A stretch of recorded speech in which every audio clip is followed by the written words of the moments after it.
Welcome back. So, I hadn't planned on reviewing any of the other seasons of Digimon for a while, but I started thinking more and more about Season 2, and this sort of just happened. 02 takes place 4 years after the original series, if you watch the English dub, which I did. It starts out peacefully enough, but pretty soon a distress call is sent out, bringing Tai and TK and Kari back to the digital world. They find out that another human has been spotted in the digital world, enslaving Digimon and calling himself the Digimon Emperor. Things are complicated further when the kids discover that their Digimon seem to have lost the ability to digivolve, even with them there.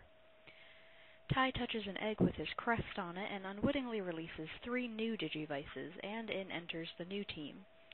As always, my thoughts are a little scrambled, but with the exception of Ken, I would like to discuss the new characters before moving on with the plot, because I know in my last review, the characters are a huge part of this show, and they kinda took a back seat.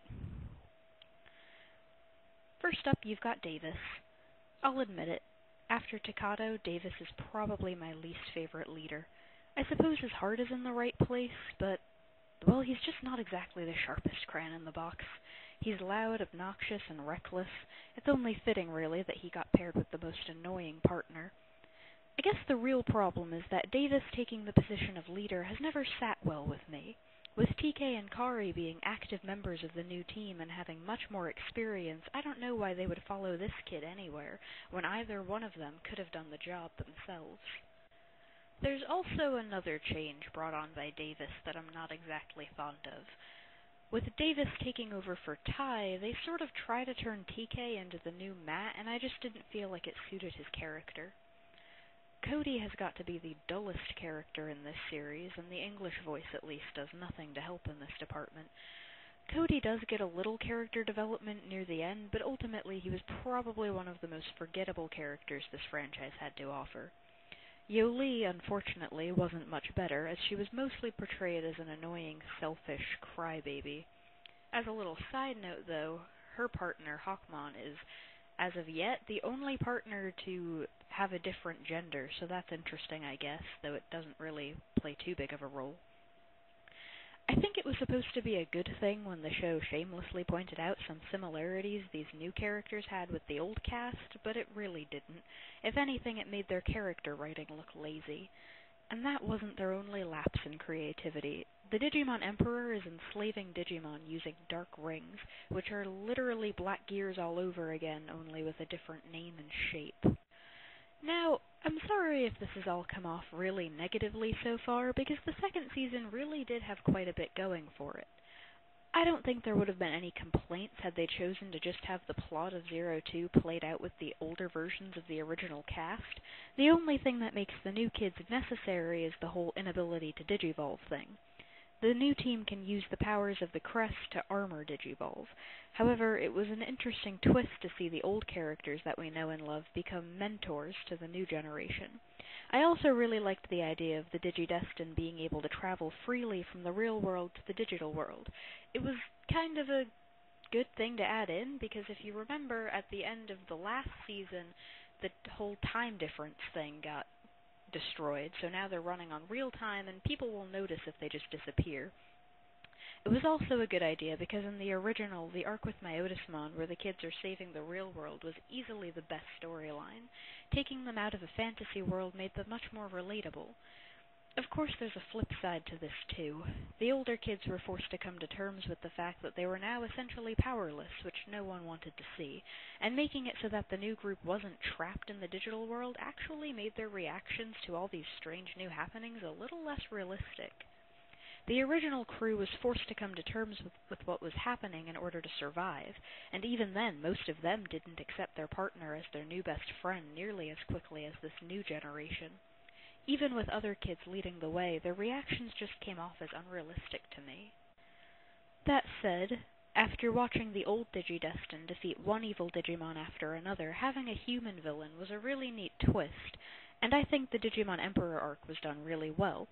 The kids find out that the Digimon Emperor is really a local boy genius by the name of Ken Ichijouji. Ken is easily my favorite character of the next generation. Don't get me wrong, he was perfectly despicable as the Digimon Emperor, but darkness has the power to make characters much more appealing. You feel for them. Just look at Matt. Wormmon's death was tragic, probably one of the most powerful scenes this season had to offer. And after the sacrifice of such a pure character who wanted so much for his partner, I didn't find it unreasonable to want to see Ken redeem himself. Of course, by this point we all know that Wormmon wasn't going to stay dead, but it was sad and heartfelt all the same, and a crucial turning point for Ken's character.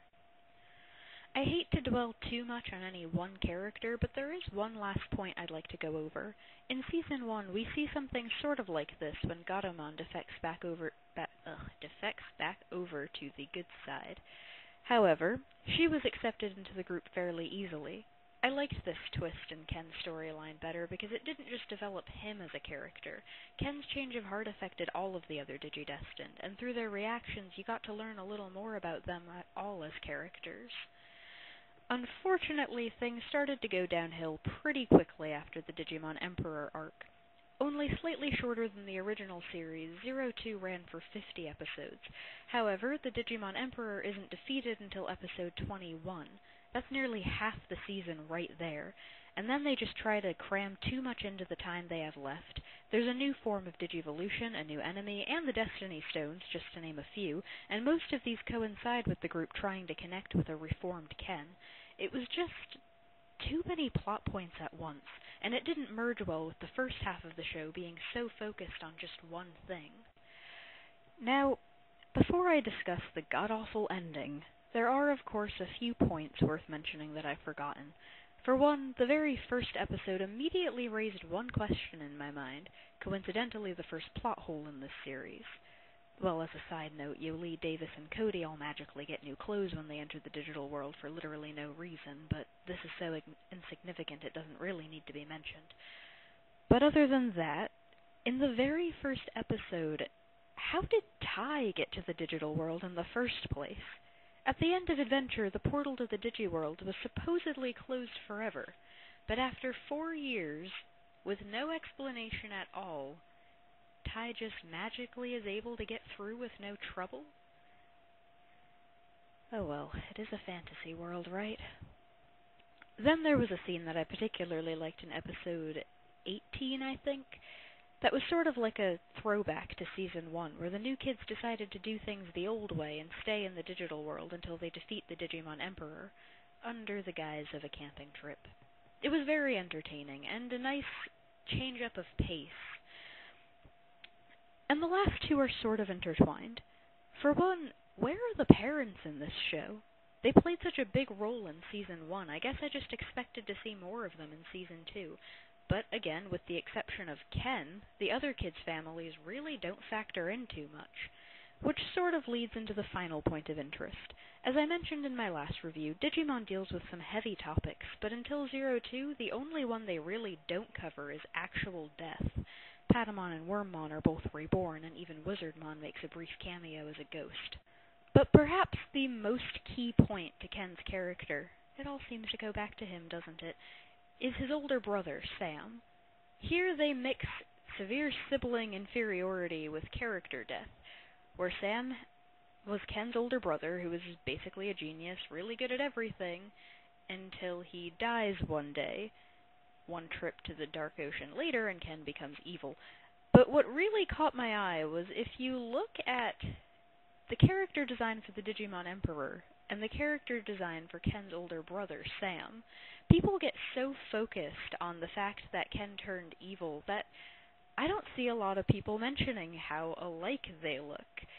It kind of carries over to the fact that even once Ken got his own special abilities, turning into a genius himself and just being really good at everything he tried to do, Sam's death still really affected him.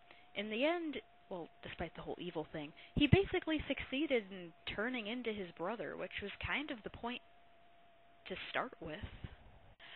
It was just one of my favorite aspects of this show, because the families usually do play a really big role.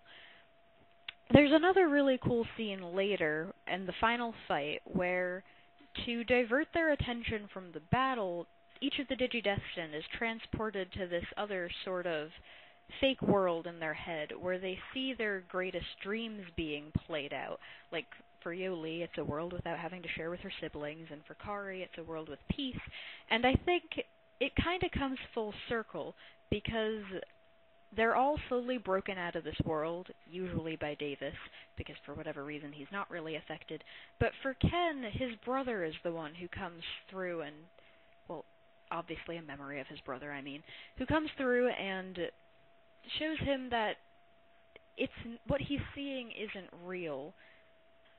For me, it was kind of just like the whole thing came full circle, because after Ken realizes what he's done, he spends a very good chunk of this show guilt-tripping himself, and for me it all goes back to that feeling inferior to his brother, and finally making his parents proud and whatnot when he did become a genius.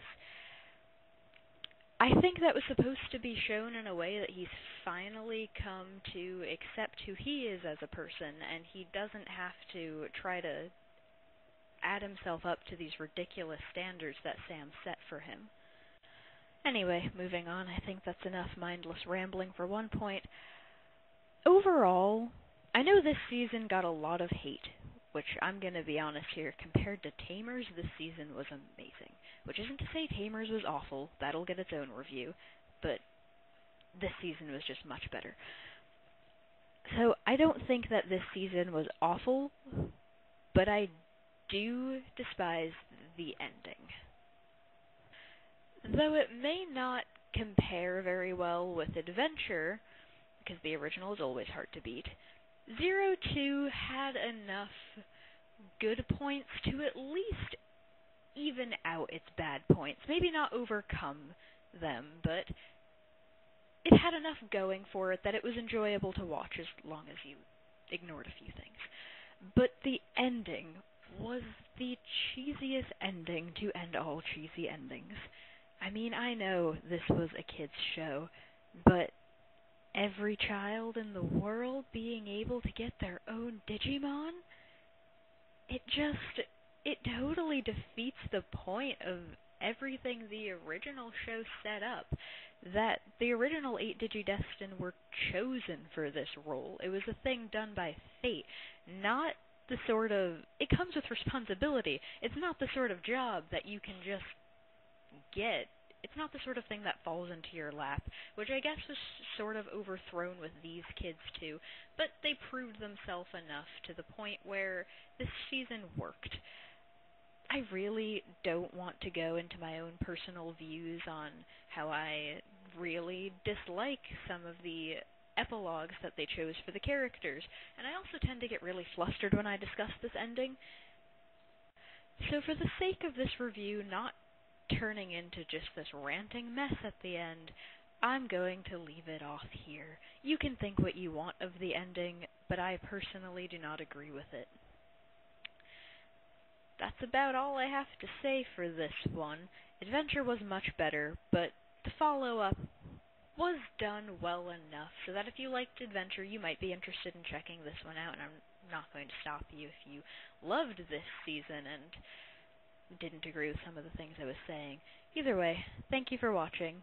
I can't promise when the other seasons may be coming out. I'll admit it, actually. I've only seen the first 4 seasons of Digimon. I know they're up to like 6 now. Oh well. I'm watching something else at the moment, so hopefully that review will come out next, but it's going so slowly that I can't make any promises. Maybe the review for Tamers will be out before then. But until then, this has been my review for the 2nd season of Digimon. Thank you for watching.